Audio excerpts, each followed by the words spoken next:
So thank you firstly sir, ਤੁਹਾਨੂੰ ਮੈਂ congratulate ਕਰਾਂਗਾ, ਇਤਨਾ ਇੱਕ ਤੁਹਾਡਾ ਇੱਕ ਵੰਡਰਫੁਲ ਇਨੀਸ਼ੀਏਟਿਵ ਹੈ। ਤੁਸੀਂ ਜਿਹੜਾ ਹੈ ਮਸਰੂਫ ਰਹਿੰਦੇ ਹੋ, ਹਰ ਤੁਸੀਂ ਪੰਜਾਬੀ ਲਿਟਰੇਚਰ ਮੇਲਾ ਤੇ ਭਗਤ ਸਿੰਘ ਮੇਲਾ ਤੇ ਹੁਣ ਇਹ ਤੇ ਬੜਾ ਇੱਕ ਸ਼ਾਨਦਾਰ ਤੁਹਾਡਾ ਇਨੀਸ਼ੀਏਟਿਵ ਹੈ, ਕਾਫੀ ਇੱਕ ਵਾਈਬ੍ਰੈਂਟ ਹੈ। I am so Glade you doing all of this. ਮੈਂ ਸਰ ਇਹ ਜਿਹੜਾ ਲੈਕਚਰ ਹੈ ਥੋੜਾ ਜਿਹਾ ਮੈਂ ਸੋਚਿਆ ਸੀ ਕਿ ਮੈਂ ਥੋੜੀ ਆਪਣੀ ਜਰਨੀ ਦੇ ਥਰੂ ਮੈਂ ਇਹਨੂੰ ਜ਼ਰਾ ਨਰੇਟ ਕਰਾਂਗਾ ਤੇ ਆਪਣੀ ਜਰਨੀ ਦੇ ਵਿੱਚ ਮੈਂ ਲਾਹੌਰ ਦੀ ਸਟੋਰੀ, ਲਾਹੌਰ ਦੀ ਹਿਸਟਰੀ ਦੇ ਬਾਰੇ 'ਚ ਗੱਲ ਕਰਾਂਗਾ। ਤੁਸੀਂ ਮੈਂਸ਼ਨ ਕੀਤਾ ਕਿ ਇਮੈਜਨਿੰਗ ਲਾਹੌਰ ਮੇਰੀ 4th ਬੁੱਕ ਹੈ, ਪਰ ਮੇਰੀ ਜਿਹੜੀ ਰਾਈਟਿੰਗ ਦਾ ਕਰੀਅਰ ਹੈ ਉਹ ਸਟਾਰਟ ਹੋਇਆ ਸੀ ਲਾਹੌਰ ਦੇ ਨਾਲ। ਤਾਂ ਇੱਕ ਤੁਸੀਂ ਅਗਰ ਇੱਕ ਤਰੀਕੇ ਨਾਲ ਮੈਂ ਇਹ ਵੀ ਕਹਿ ਸਕਦਾ ਕਿ ਜਿਹੜੀ ਲਾਹੌਰ ਵਾਲੀ ਕਿਤਾਬ ਹੈ, ਇੱਕ ਹਵਾਲੇ ਨਾਲ ਇਹ ਉਹ ਕਿਤਾਬ ਹੈ ਜਿਹਦੇ ਬਾਰੇ 'ਚ ਮੈਂ ਸੋਚ ਰਿਹਾ ਸੀ before I begin writing any of my other books. ਮੇਰਾ ਜਿਹੜਾ ਐਜ਼ ਅ ਰਾਈਟਰ ਜਿਹੜੀ ਜਰਨੀ ਸੀ ਉਹ ਸ਼ੁਰੂ ਹੋਈ ਸੀ ਦ ਨਿਊਜ਼ ਦੇ ਸ਼ਹਿਰ ਦੇ ਪੇਜਸ 'ਚ ਮੈਂ ਲਿਖਦਾ ਸੀ ਰੈਗੂਲਰ ਆਰਟੀਕਲ, ਤੇ ਉਹ ਸਾਰੀ ਜਿਹੜਾ ਮਕਸਦ ਸੀ ਉਹ ਲਾਹੌਰ ਦੀ ਸਟੋਰੀਜ਼। ਤੇ ਮੇਰੀ ਜਿਹੜੀ journey as a writer began talking about history and stories of Lahore. ਤੇ ਜਿਹੜਾ ਇੱਕ ਲੇਟੈਸਟ ਬੜਾ ਕੰਮ ਹੈ ਇਮੈਜਨਿੰਗ Lahore, in many ways is a collection of all those stories that I put together. ਜਿਹੜਾ of course I've also ਹੋਰ ਵੀ ਸਟੋਰੀਆਂ ਹੈ ਜਿਹੜੀ ਹੋਰ ਵੀ ਟਰੈਵਲਸ ਨੇ ਮੈਂ ਕੀਤੇ ਸਨ। ਤੇ ਇੱਕ ਬਸ ਇੱਕ ਫਿਕਸ ਟਰੈਵਲ ਨਹੀਂ ਹੈ, ਇੱਕ ਫਿਕਸ ਸਟੋਰੀ ਨਹੀਂ ਹੈ ਜਿਹੜੀ ਇਸ ਕਿਤਾਬ 'ਚ ਮੈਂਸ਼ਨ ਹੋਈ ਹੈ। ਇੱਕ ਸਟੋਰੀ ਹੈ ਜਿਹੜੀ ਓਵਰ ਦ ਈਅਰਸ ਜਿਹੜਾ ਮੇਰਾ ਇੱਕ ਐਕਸਪੀਰੀਅੰਸ ਸੀ ਲਾਹੌਰ ਦੇ ਸ਼ਹਿਰ ਨਾਲ, ਉਸ ਤਰ੍ਹਾਂ ਉਹਦਾ ਇੱਕ ਪ੍ਰੋਡਕਟ ਹੈ।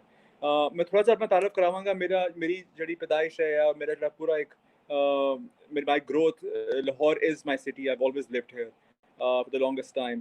ਤੇ ਮੇਰਾ ਇੱਕ ਆਪਣੀ ਆਫ ਕੋਰਸ ਇੱਕ ਐਸੋਸੀਏਸ਼ਨ ਹੈ ਲਾਹੌਰ ਦੇ ਨਾਲ, ਉਸ ਵਾਲੇ ਨਾਲ। ਪਰ ਜਿਹੜਾ ਮੈਂ ਕਹਾਂਗਾ ਕਿ ਮੇਰੀ ਜਿਹੜੀ ਇੰਟੈਲੈਕਚੁਅਲ ਇੱਕ ਕਿਊਰੀਓਸਿਟੀ ਸੀ ਇੱਕ ਲਾਹੌਰ ਦੀ, ਉਹ ਮੇਰੀ ਸ਼ੁਰੂ ਹੋਈ ਅਰਾਊਂਡ 2008। ਉਹ ਇਸ ਤਰ੍ਹਾਂ ਕਿ ਮੇਰਾ ਇੱਕ ਮੈਂ ਲਮਸ 'ਚ ਸੀ, ਆਪਣਾ ਆਖਰੀ ਮੈਂ ਲੈਕਚਰ ਆਪਣਾ ਆਖਰੀ ਮੈਂ ਸਾਲ ਪੂਰਾ ਕਰ ਰਿਹਾ ਸੀ, ਤੇ ਫਾਰੂਕ ਖਾਨ ਸਾਹਿਬ ਹਨ, ਉਹਨਾਂ ਦਾ ਇੱਕ ਕੋਰਸ ਹੈ ਇਮੈਜਨਿੰਗ ਲਾਹੌਰ, ਜਿਹੜਾ ਉਹ ਕੋਰਸ ਪੜ੍ਹਾ ਰਹੇ ਸਨ, ਤੇ ਮੈਂ ਇਨਰੋਲਡ ਸੀ ਉਸ ਕੋਰਸ 'ਚ। ਜਿਹੜਾ ਬਲਕਿ ਇਨਫੈਕਟ ਜਿਹੜਾ ਕਿਤਾਬ ਦਾ ਨਾਂ ਵੀ ਹੈ ਉਸ ਕੋਰਸ ਤੋਂ ਹੀ ਇੰਸਪਾਇਰਡ ਹੈ, ਉਹਨਾਂ ਦੀ ਇਜਾਜ਼ਤ ਦੇ ਬਾਅਦ। ਉਸ ਕੋਰਸ 'ਚ ਉਹਨਾਂ ਨੇ ਫਿਰ ਜਿਹੜੀ ਮੁਖਤਲਿਫ ਰੀਡਿੰਗਸ ਅਸਾਈਨ ਕੀਤੀਆਂ, ਮੁਖਤਲਿਫ ਲੈਕਚਰਸ ਅਰੇਂਜ ਕੀਤੇ, ਉਹ ਬੜਾ ਮੈਨੂਫੈਕਚਰ ਤੇ ਉਹ ਜਿਹੜੇ ਕੁਛ ਮੇਰਾ ਇਨਕਾਊਂਟਰ ਸੀ ਉਸ ਲੈਕਚਰਸ 'ਚ, ਜਿਹੜੀ ਲਰਨਿੰਗ ਸੀ ਉਸ ਲੈਕਚਰਸ 'ਚ, ਉਸ ਪੂਰੇ ਕੋਰਸ 'ਚ, ਉਹ ਇੱਕ ਬੜਾ ਇੱਕ ਐਕਸਪੀਰੀਅੰਸ ਸੀ, ਮਾਈਂਡ ਚੇਂਜਿੰਗ ਐਕਸਪੀਰੀਅੰਸ ਸੀ, ਜਿਹੜਾ ਮੇਰੀ 16 years ਆਫ ਫਾਰਮਲ ਐਜੂਕੇਸ਼ਨ 'ਚ ਨਹੀਂ ਹੋਇਆ ਸੀ। ਤੇ ਇੱਕ ਇਨਫੈਕਟ ਆਮ ਸ਼ੋਰ ਇਸ ਤੇ ਪਹਿਲੇ ਵੀ ਗੱਲ ਹੋਈ ਹੋਗੀ ਕਿ ਇੱਕ ਬੜਾ ਅਨਫੋਰਚੂਨੇਟ ਇੱਕ ਸਾਡਾ ਇੱਕ ਐਜੂਕੇਸ਼ਨ ਸਿਸਟਮ ਹੈ ਜਿੱਥੇ ਅਸੀਂ ਲੋਕਲ ਹਿਸਟਰੀ ਤੇ ਲੋਕਲ ਕਲਚਰ ਦੀ ਬਿਲਕੁਲ ਗੱਲ ਨਹੀਂ ਕਰਦੇ। ਤੇ ਉਹੀ ਮੇਰਾ ਇੱਕ ਹਿਸਾਬ ਸੀ ਕਿ ਅਸੀਂ ਪੂਰੀ ਜ਼ਿੰਦਗੀ ਇੱਥੇ ਗੁਜ਼ਾਰੀ, ਹਿਸਟਰੀ ਵੀ ਪੜ੍ਹੀ, ਪਰ ਕਦੀ ਹਿਸਟਰੀ ਦੀ ਜਿਹੜੀ ਜਿਵੇਂ ਹਿਸਟਰੀ ਦੀ ਗੱਲ ਹੋਣੀ ਚਾਹੀਦੀ ਹੈ ਉਸ ਤਰ੍ਹਾਂ ਹੋਈ ਨਹੀਂ। ਸਾਨੂੰ ਜਿਹੜੀ ਹੈ ਲੰਡਨ ਦੀ ਹਿਸਟਰੀ ਦਾ ਜ਼ਿਆਦਾ ਪਤਾ ਹੁੰਦਾ ਹੈ, ਲਾਹੌਰ ਦੀ ਹਿਸਟਰੀ ਦਾ ਕੰਮ ਪਤਾ ਹੁੰਦਾ ਹੈ। ਅਗਰ ਤੁਸੀਂ ਸਬ ਕੰਟੀਨੈਂਟ ਦੇ ਬਾਰੇ ਨਾਲ ਗੱਲ ਕਰੋ ਤਾਂ ਈਵਨ ਸਬ ਕੰਟੀਨੈਂਟ ਜਿਹੜੀ ਸਾਡੀ ਹਿਸਟਰੀ ਹੈ ਉਹਦੇ 'ਚ ਵੀ ਕੁਛ ਇੰਪੋਰਟੈਂਟ ਸੈਂਟਰਸ ਬਣ ਜਾਂਦੇ ਨੇ। ਦਿੱਲੀ ਇੱਕ ਇੰਪੋਰਟੈਂਟ ਸੈਂਟਰ ਹੈ ਜਿਹਦੀ ਹਿਸਟਰੀ ਦੇ ਬਾਰੇ ਗੱਲ ਹੁੰਦੀ ਹੈ, ਪਰ ਕੁਛ ਇਲਾਕੇ, ਕੁਛ ਸ਼ਹਿਰ ਦੇ ਬਾਰੇ ਗੱਲ ਨਹੀਂ ਹੁੰਦੀ। ਤੇ ਮੇਰਾ ਮਕਸਦ ਸਿਰਫ ਲਾਹੌਰ ਦੇ ਬਾਰੇ ਗੱਲ ਕਰਨਾ ਨਹੀਂ ਹੈ, ਹਰ ਸ਼ਹਿਰ, ਹਰ ਇਲਾਕੇ ਦੀ ਆਪਣੀ ਹਿਸਟਰੀ ਹੈ ਜਿਹੜੀ ਉਸ ਕਮ ਅਜ਼ ਕਮ ਉਸ ਇਲਾਕੇ 'ਚ ਵੀ ਪੜ੍ਹਾਉਣੀ ਚਾਹੀਦੀ। ਤੇ ਲਾਹੌਰ ਦੇ ਬਾਰੇ ਵੀ ਮੇਰਾ ਇੱਕ ਤਰ੍ਹਾਂ ਦਾ ਇੱਕ ਓਪੀਨੀਅਨ ਸੀ ਜਿਹੜੀ ਫਿਰ ਪੜ੍ਹਾਈ ਗਈ ਤੇ ਬੜਾ ਇੱਕ ਮਜ਼ਾ ਆਇਆ। ਜਿਹੜਾ ਮੇਰਾ ਫਰਸਟ ਜਿਹੜਾ ਇਨਕਾਊਂਟਰ ਸੀ ਲਾਹੌਰ ਦੀ ਹਿਸਟਰੀ ਨਾਲ, ਇਸ ਵਾਲੇ ਨਾਲ, ਉਹ ਸੀ ਮਜੀਦ ਸ਼ੇਖ ਸਾਹਿਬ ਦੀ ਰਾਈਟਿੰਗਸ, ਜਿਹੜਾ ਉਹ ਡੌਨ 'ਚ ਲਿਖਦੇ ਨੇ, ਹੁਣ ਵੀ ਲਿਖਦੇ ਨੇ। ਪਰ ਉਸ ਟਾਈਮ ਮੈਂ ਉਹਨਾਂ ਦੀ ਕਲੈਕਸ਼ਨ ਆਫ ਆਰਟੀਕਲਸ ਪੜ੍ਹ ਰਿਹਾ ਸੀ ਜਿਹੜੀ ਲਾਹੌਰ ਦੇ ਉੱਤੇ ਨੇ, ਤੇ ਉਹ ਬੜਾ ਬਿਲਕੁਲ ਇੱਕ ਫੈਸੀਨੇਟਿੰਗ ਐਕਸਪੀਰੀਅੰਸ ਸੀ। ਬਿਲਕੁਲ ਉਹ ਇਸ ਤਰ੍ਹਾਂ ਦੀ ਸਟੋਰੀਆਂ ਲਾਹੌਰ 'ਚ ਜਦੋਂ ਕਦੀ ਮੈਂ ਉਹਦੇ ਬਾਰੇ ਗੱਲ ਨਹੀਂ ਕੀਤੀ, ਕਦੀ ਸੁਣਿਆ ਨਹੀਂ, ਕਦੀ ਸਕੂਲ 'ਚ ਨਹੀਂ ਪੜ੍ਹਿਆ, ਕਦੀ ਯੂਨੀਵਰਸਿਟੀ 'ਚ ਨਹੀਂ ਪੜ੍ਹਿਆ, ਪਰ ਉਹ ਸਟੋਰੀਆਂ ਜਿਹੜੀ ਜਦੋਂ ਉਹ ਸਟੋਰੀਆਂ ਮੈਂ ਫਿਰ ਪੜ੍ਹਦਾ ਤੇ ਹੁਣ ਅਹਿਸਾਸ ਹੁੰਦਾ ਹੈ ਕਿ ਕਿੰਨੀ ਇੱਕ ਜ਼ਰੂਰੀ ਹੈ, ਜਿਹੜਾ ਵੀ ਲਾਹੌਰੀ ਹੈ, ਜਿਹੜਾ ਵੀ ਬੰਦਾ, ਜਿਹੜਾ ਕੋਈ ਵੀ ਸ਼ਖਸ ਜਿਹੜਾ ਲਾਹੌਰ ਰਹਿੰਦਾ ਹੈ, ਉਹਨੂੰ ਉਹ ਸਟੋਰੀ ਪਤਾ ਹੋਣੀ ਚਾਹੀਦੀ ਹੈ। ਤੇ ਜਿਹੜੀ ਮੈਂ ਆਫ ਕੋਰਸ ਦ ਬਿਗਨਿੰਗ, ਜਿਹੜਾ ਪਹਿਲਾ ਸੈਕਸ਼ਨ ਸੀ ਉਹਨਾਂ ਦਾ, ਉਹ ਸ਼ੁਰੂ ਹੁੰਦਾ ਹੈ ਲਾਹੌਰ ਦੀ ਮੈਥੋਲੋਜੀਕਲ ਓਰੀਜਨ ਦੇ ਨਾਲ।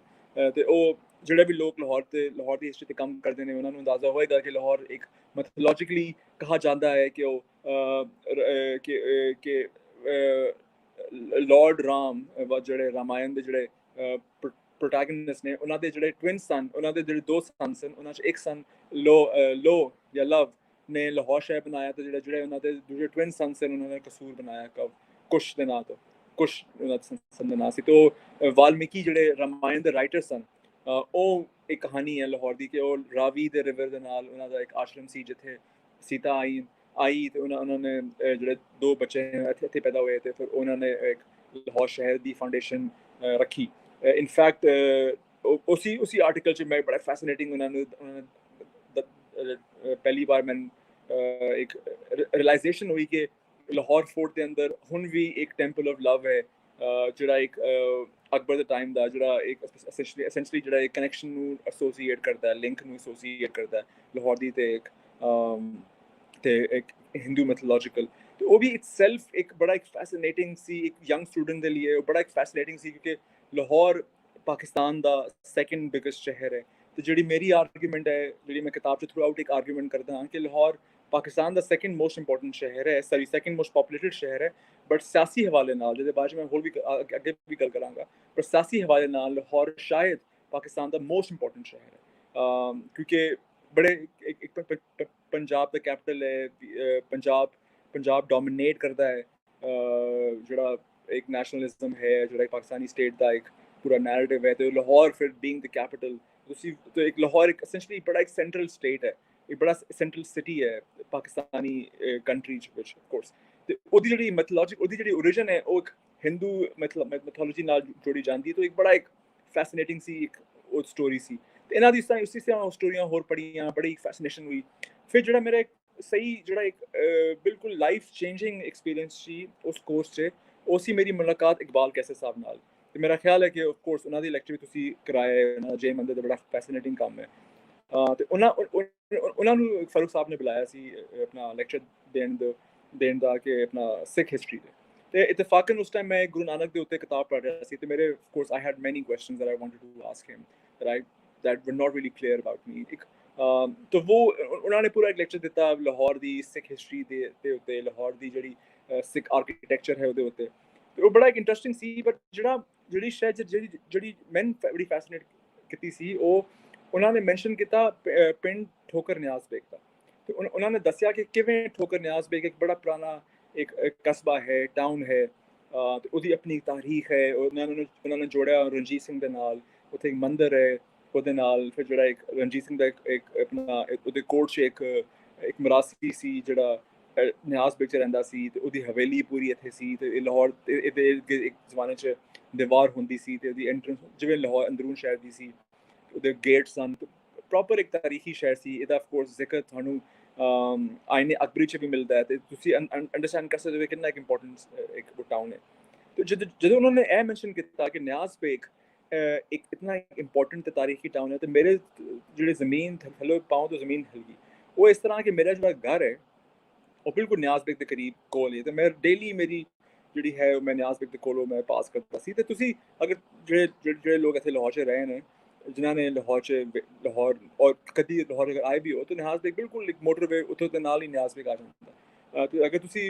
इमेजिन करो नियाज़ बेग तो बिल्कुल एक तुसी हिस्ट्री नाल ਉਹਨੂੰ ਜੋੜਨਾ ਬੜਾ ਮੁਸ਼ਕਿਲ ਹੋ ਜਾਂਦਾ ਕਿਉਂਕਿ ਉੱਥੇ ਅੱਜ ਗੁਰਬਤ ਹੈ ਉੱਥੇ ਅੱਜ ਪੋਲੂਸ਼ਨ ਹੈ ਉੱਥੇ ਅੱਜ ਰਸ਼ ਹੈ ਉੱਥੇ ਸ਼ਾਇਦ ਤੁਹਾਨੂੰ ਕੋਈ ਹਿਸਟੋਰੀਕਲ ਸਟਰਕਚਰ ਬੜਾ ਮੁਸ਼ਕਿਲ ਹੀ ਹੈ ਮਿਲੇ ਜਦੋਂ ਤੁਸੀਂ ਲਾਹੌਰ ਦੀ ਹਿਸਟਰੀ ਦੇ ਬਾਰੇ 'ਚ ਗੱਲ ਕਰਦੇ ਹੋ ਤੁਸੀਂ ਆਟੋਮੈਟਿਕਲੀ ਗੱਲ ਕਰਦੇ ਹੋ ਅੰਦਰੂਨ ਸ਼ਹਿਰ ਦੀ ਤੁਸੀਂ ਆਟੋਮੈਟਿਕਲੀ ਗੱਲ ਕਰਦੇ ਹੋ ਬਾਦਸ਼ਾਹ ਮਸਜਿਦ ਦੀ ਤੇ ਸਾਡੀ ਜਿਹੜੀ ਇਮੇਜਿਨੇਸ਼ਨ ਹੈ ਲਾਹੌਰ ਦੀ ਤਾਰੀਖ ਦੇ ਨਾਲ ਉਹ ਬਿਲਕੁਲ ਸ਼ੁਰੂ ਹੁੰਦੀ ਹੈ ਮਨਾਰੇ ਪਾਕਿਸਤਾਨ ਤੋਂ ਤੇ ਖਤਮ ਹੁੰਦੀ ਹੈ ਬਾਦਸ਼ਾਹ ਮਸਜਿਦ ਤੇ ਥੋੜਾ ਬਹੁਤ ਅਸੀਂ ਲਾਹੌਰ ਕਿਲੇ ਦੀ ਗੱਲ ਕਰ ਸਕਦੇ ਹਾਂ ਹੁਣ ਆਫ ਕੋਰਸ ਜੇ ਥੋੜਾ ਜਿਹਾ ਇੰਟਰਸਟ ਹੈ ਸਿੱਖ ਹਿਸਟਰੀ ਦੇ ਨਾਲ ਤੇ ਤੁਸੀਂ ਗੁਰੂ ਰਾਮਦਾਸ ਦੇ ਗੁਰਦੁਆਰੇ ਦੀ ਤੇ ਗੁਰੂ ਅਰਜਨ ਦੇ ਗੁਰਦੁਆਰੇ ਦੀ ਜਾਂ ਮਹਾਰਾਜਾ ਰਣਜੀਤ ਸਿੰਘ ਦੀ ਸਮਾਧ ਦੀ ਵੀ ਗੱਲ ਕਰ ਸਕਦੇ ਹੋ ਪਰ ਤੁਸੀਂ ਨਿਆਜ਼ ਬੇਗ ਦੀ ਗੱਲ ਨਹੀਂ ਕਰੋਗੇ ਤੁਸੀਂ ਹੰਜਰਵਾਲ ਦੀ ਗੱਲ ਨਹੀਂ ਕਰੋਗੇ ਲਾਹੌਰ ਦੀ ਤਾਰੀਖ ਨਾਲ ਤੇ ਉਹ ਬੜਾ ਇੱਕ ਫੈਸੀਨੇਟਿੰਗ ਸੀ ਕਿ ਤੇ ਇਨਫੈਕਟ ਜਿਹੜਾ ਇੱਕ ਆਈਡੀਆ ਹੈ ਕਿ ਤੁਸੀਂ ਲਾਹੌਰ ਦੀ ਹਿਸਟਰੀ ਤੁਸੀਂ ਸਿਰਫ ਵੇਖਦੇ ਨਹੀਂ ਹੋ ਤੁਸੀਂ ਲਾਹੌਰ ਦੀ ਹਿਸਟਰੀ ਤੁਹਾਨੂੰ ਇਮੇਜਿਨ ਕਰਨੀ ਪੈਂਦੀ ਹੈ ਤੁਸੀਂ you have to sometimes see beyond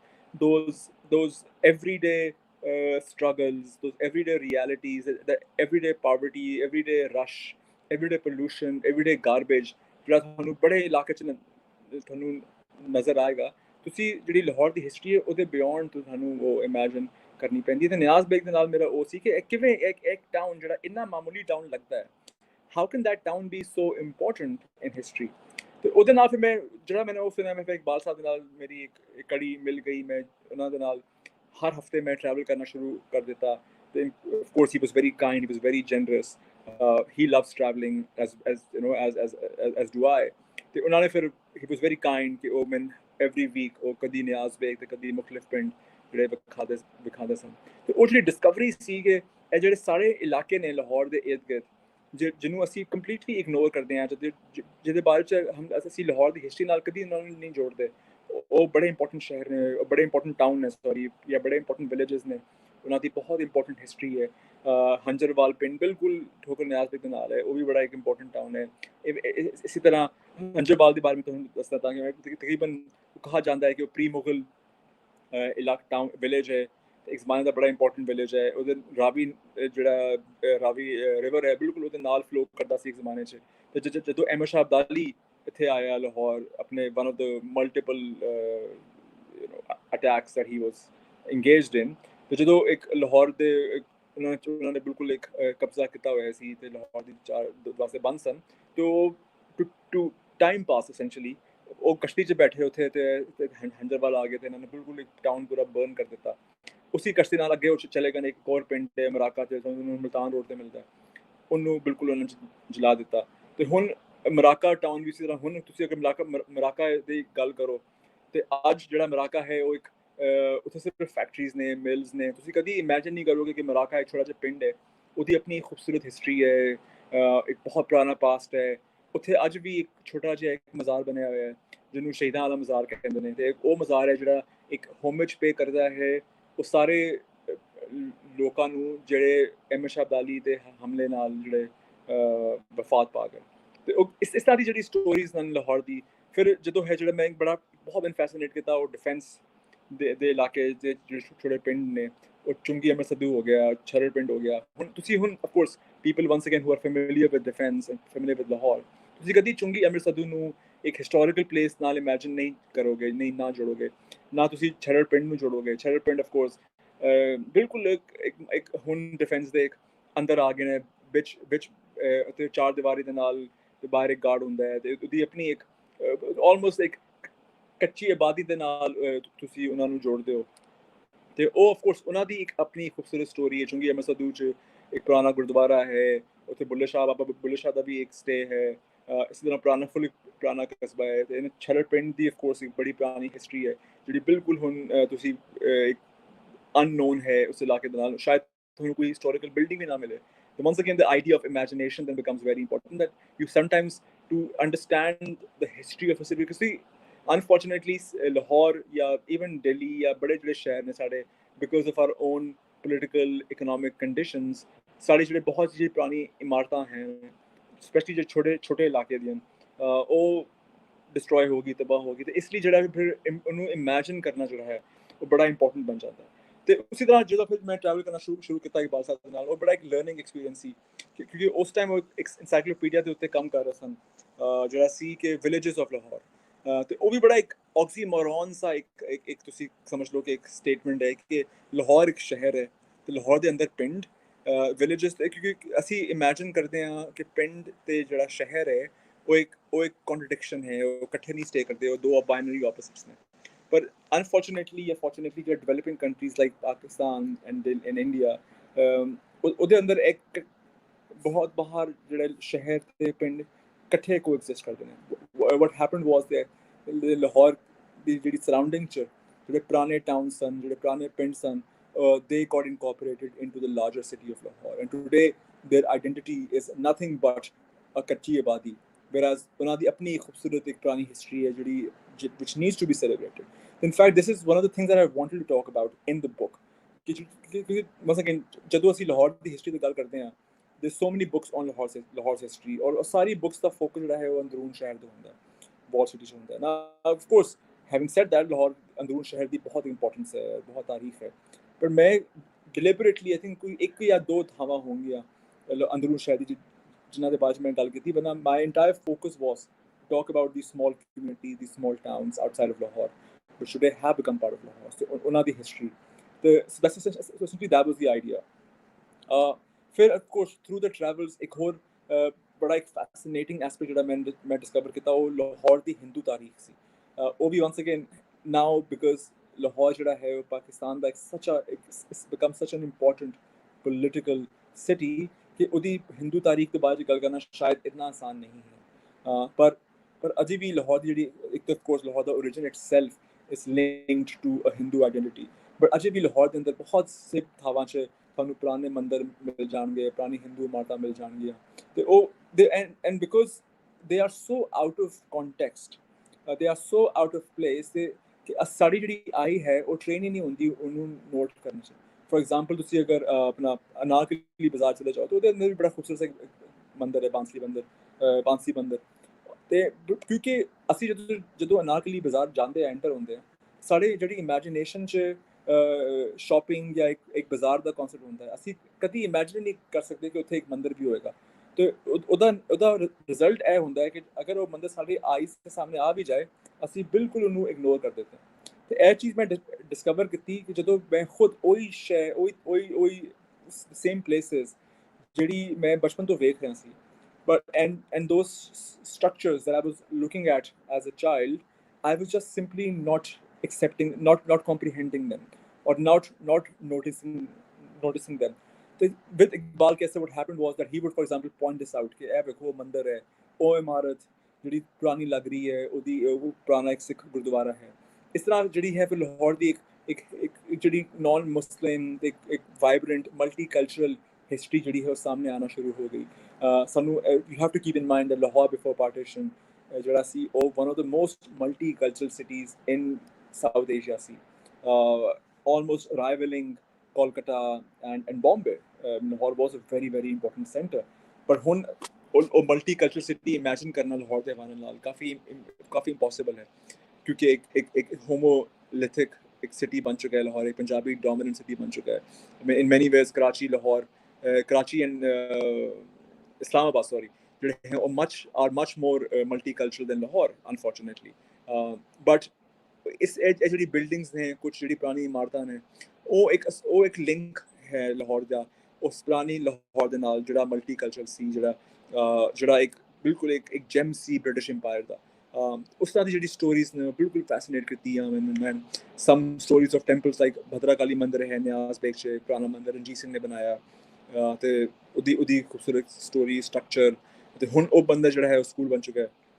ਇਸੇ ਤਰ੍ਹਾਂ ਸੀਤਲਾ ਮੰਦਿਰ ਸੀ ਜਿਹੜਾ, ਉਹਦੀ ਵੀ ਬੜੀ ਹੁਣ ਘਰ ਬਣ ਚੁੱਕਾ ਹੈ। ਭੇਰੂ ਦਸਤਾਨ ਇੱਕ ਹੈ ਇਸ਼ਰਾ ਦੇ ਇਸ਼ਰਾ 'ਚ ਮੰਦਿਰ ਪੁਰਾਣਾ, ਉਹ ਜੀ ਹੈ ਹੁਣ ਵੀ ਉਹ ਘਰ ਬਣ ਚੁੱਕਾ ਹੈ। ਅੱਛਾ ਇੱਕ ਜਿਹੜਾ ਉੱਥੇ of course there are many gurdwaras as well, I'll talk about that in a minute.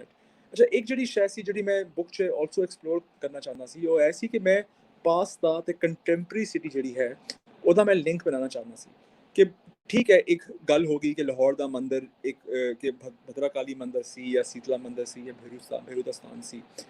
ਉਹ ਬੜਾ ਆਸਾਨ ਹੋ ਜਾਂਦਾ ਕਿ ਤੁਸੀਂ ਹਿਸਟਰੀ ਕਿਤਾਬਾਂ ਪੜ੍ਹੋ, ਤੁਸੀਂ ਉਹ ਨੋਟ ਕਰੋ, ਇੱਕ ਤੇ ਕਿਤਾਬ ਲਿਖ ਲਓ। I mean, of course, a lot of value to doing that, but I was doing travel writing, so what I also wanted to talk about was that ਕਿ ਹੁਣ ਜਿਹੜੇ ਉਹ ਮੰਦਿਰ ਨੇ ਹੁਣ ਉਹਨਾਂ ਦੀ ਕੀ ਅਹਿਮੀਅਤ ਹੈ। ਕਿ ਇੱਕ ਐਸਾ ਇੱਕ ਸ਼ਹਿਰ ਜਿਹੜੀ ਇੱਕ ਪਾਕਿਸਤਾਨੀ ਆਈਡੈਂਟਿਟੀ ਦੇ ਨਾਲ ਇਤਨਾ ਸਟਰੋਂਗਲੀ ਜੁੜਿਆ ਹੋਇਆ ਹੈ, ਉਹਦੇ ਅੰਦਰ ਇੱਕ ਹਿੰਦੂ ਮੰਦਿਰ ਹੈ, ਤੇ ਜਿਹੜੇ ਉਹ ਉਸ ਇਲਾਕੇ ਦੇ ਲੋਕ ਨੇ ਉਹ ਉਸ ਮੰਦਿਰ ਨੂੰ ਕਿਵੇਂ ਵੇਖਦੇ ਨੇ।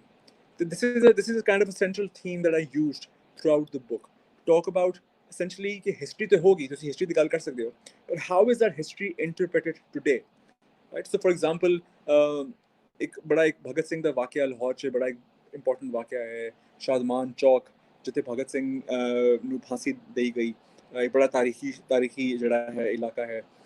ਤੇ of course this the demand ਕਿ ਉਹਨੂੰ ਭਗਤ ਸਿੰਘ ਚੌਕ ਦਾ ਨਾਮ ਡਿਕਲੇਅਰ ਕੀਤਾ ਜਾਏ।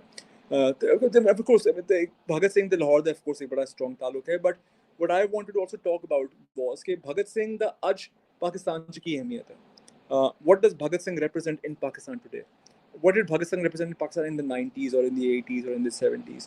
So this is essentially the idea ਕਿ ਅਸੀਂ ਸਿਰਫ ਲਾਹੌਰ ਦੇ ਪਾਸਟ ਦੀ ਗੱਲ ਨਾ ਕਰੀਏ, ਪਰ ਅਸੀਂ ਇਹਦੀ ਗੱਲ ਕਰੀਏ ਕਿ past, how is past interpreted and reinterpreted in the contemporary city and in the contemporary country.